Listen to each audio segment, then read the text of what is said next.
Hello and thank you for watching my video. Welcome to the next stage of my leveling challenge, episode 22. And today we're carrying on the personal story, which is still level 60. And we're in the stage, the Ghost Rite.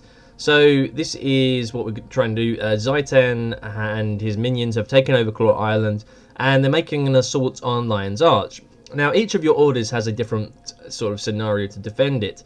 In this scenario here, we get imbued with the spirit of Balthazar, interesting us being a Char, and that we're actually able to use the powers of the human god.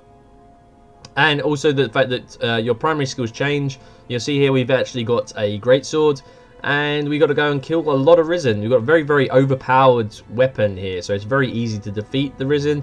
I will point out, though, it is easy to get overwhelmed. We got this Thaddeus Ghost Rite. Occasionally, his speech is kind of weird. It's not like the typical Orion speech.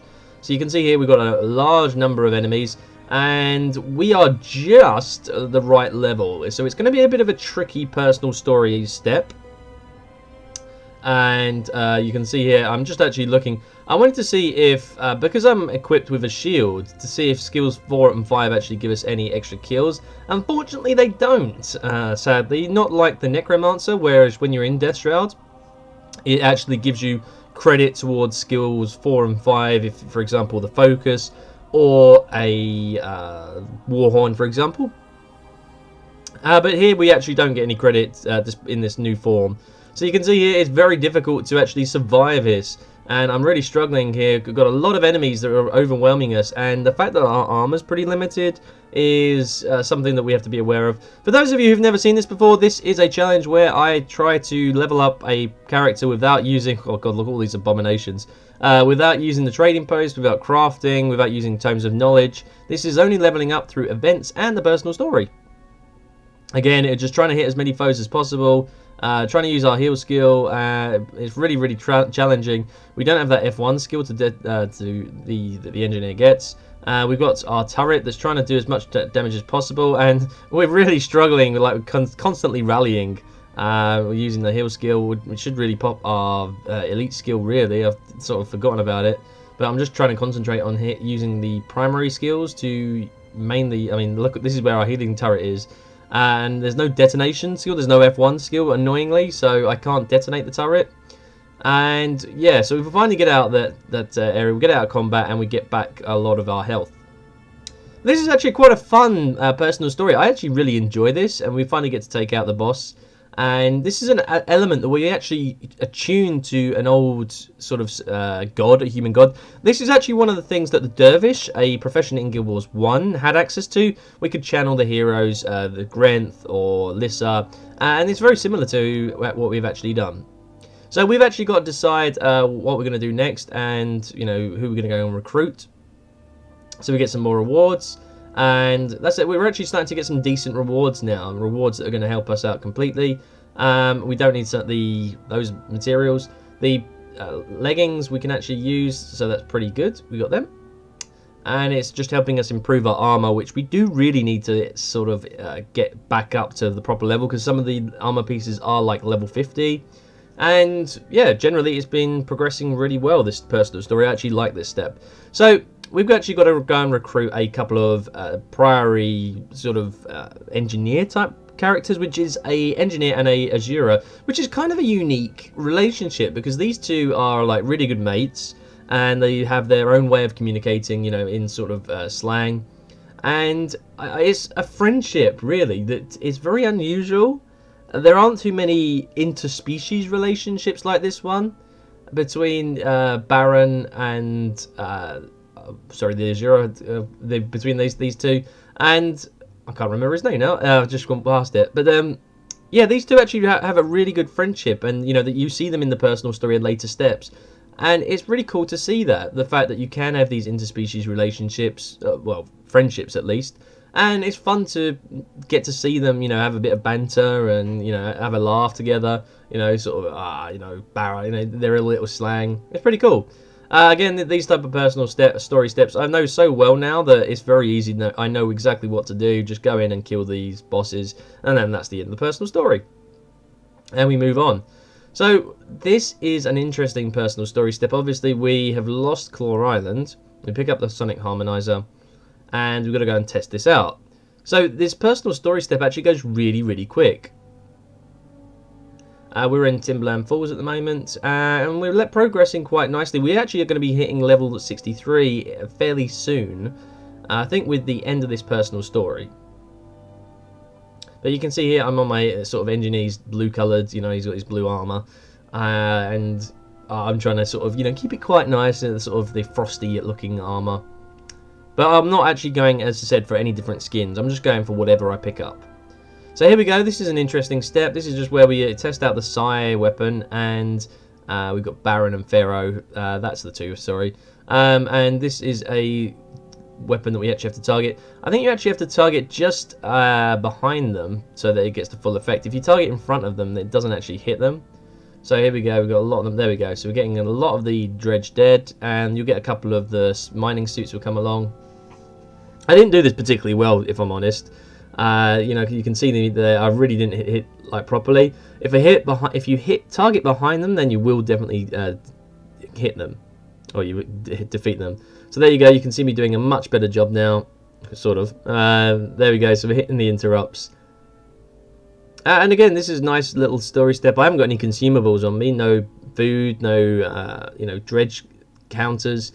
It's really fairly simple story step. You know, it's not taking me too long to do this. So there we go. Done the personal story. I wanted to get out of there before I got any damage. So there we go. Let's have a look at the rewards. We get a weapon, underwater weapon, and we'll salvage our old one. There we go. Some more materials. Let's have a look. That is a bigger, much bigger. It was 11 levels above our hat, our headpiece. So we've got an exotic pistol, and we can't really use it because we don't have any other weapons with us.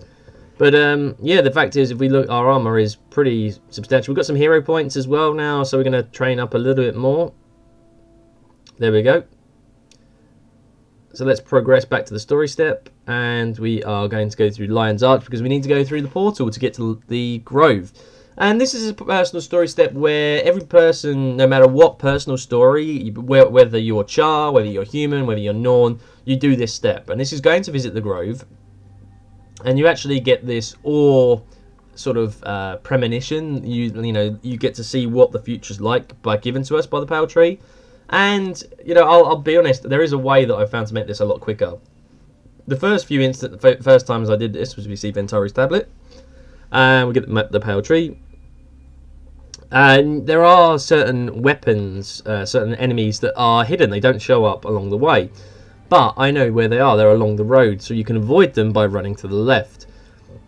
So you actually have to look out for them pretty carefully. They can happen after you have the conversation with the Avatar, with the Pale Tree. But over to the right, that's where you see some weapons. You can see they're just over there. That's where the weapons is, like an axe. And if you stick to the left-hand side, then you won't be delayed and attacked by them. Very, very easy way to avoid them.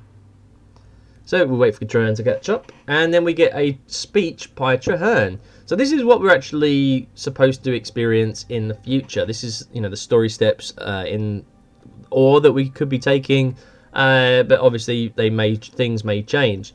But this speech actually does happen. So we get this nice long speech. Traherne's really confused by it, which is obviously, it's kind of one of those traditional things where a hero sort of sees himself in the future and is like, why am I like that? And it's like, you will become what you will become. And then you realise some things happen, and that's what he becomes. So that is all true, and he's surprised that he's going to become this great leader. So what we're going to do, we've got a giant to slay now. There used to be 2 giants, but they were very, very overpowered, and it was very difficult to actually kill both of them. So they removed one of them, and it's very easy now. So we've got our army of ghosts that are going to help us out. We've got a couple of vets. I think there's a vet abomination, but the rest are all brutes, you know, sort of generic risen. So here we go. We've got a risen giant and a veteran giant and a risen abomination. So you want to take them out as soon as possible, and that is this part of the story pretty much over. And we carry on, and you actually get to see what the future may be if things don't change. It's one of those what if stories, you know. If things don't change, you will fail, and Destiny's Edge, because it relates to them, will end up falling, and it will cost you victory against Zaitan. So you see here we defeated the giant and the risen abomination. So here we go, we have the pale tree, and she shows us a image of this is, first of all, we see, I think it's Logan, or, no, it's Zosier. Oh no, so it's Logan and Ritlock, that's who we see first, and Ritlock's upset because Logan left Snaf to his death. Zosier and Air still arguing, and Kaith is finally giving in to the nightmare and joining Fowlin. A number of ways you can pass through this to get to the next stage. Just run through. You don't have to wait around.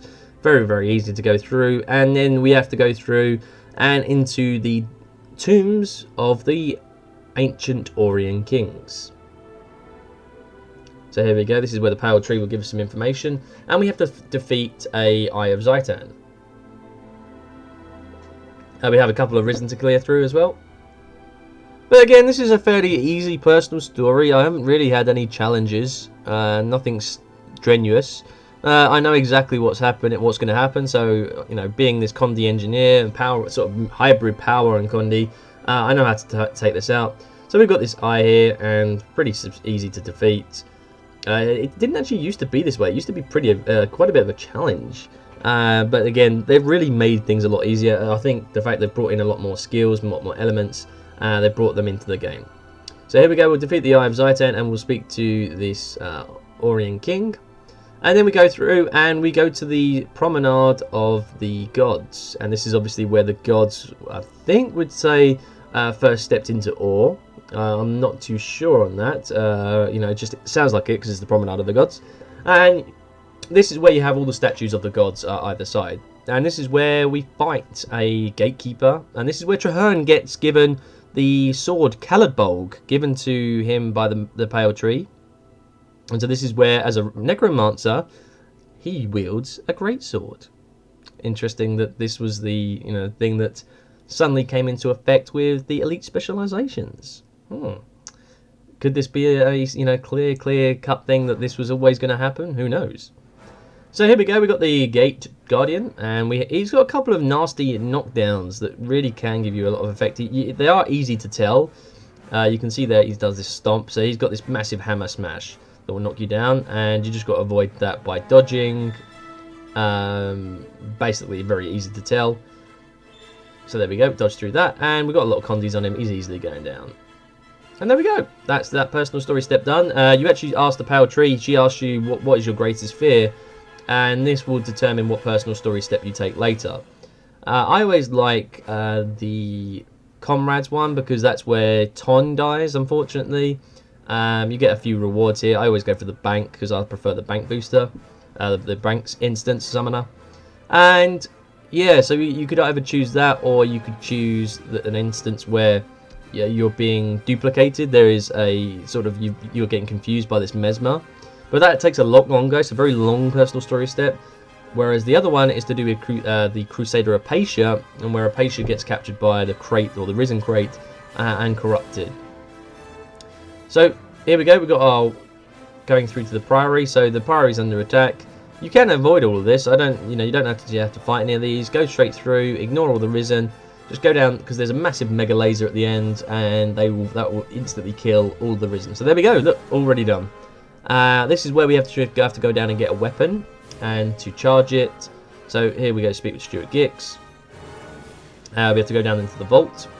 Always confuses me which side you have to go down, especially when you're coming back up.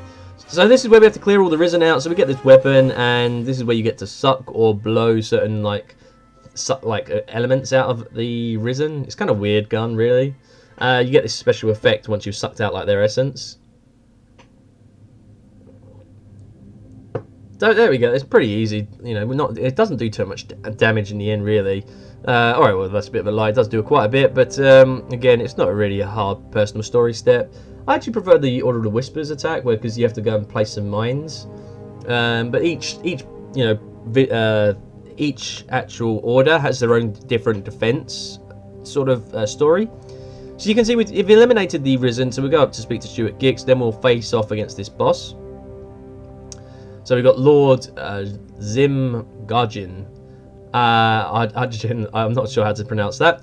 It seems like a lot of Orient names have a very Arabic sounding names, I would say. You know, sort of like King Reza, you know, that type of accent or description. So one of the things I've done here is actually push the, well, I didn't push that way, but I actually pushed or pulled the enemy into the rest of the Priory, because they do a lot more damage. If he stays where he is, the Priory don't tend to attack him. So as long as you pull him towards him, then they'll start attacking, and it just makes your life so much easier. So there we go, that's the personal story step done. We get another good reward, so that will add us to, we'll equip, I think, the hat there. So we've run out of salvage kits, so we need to go back there. So that's that step done. That is the personal story done. Thank you very much for watching my video. Stay tuned for the next episode, and if you've got any comments, please leave them below. But welcome to the next part of my leveling challenge. Thanks for watching.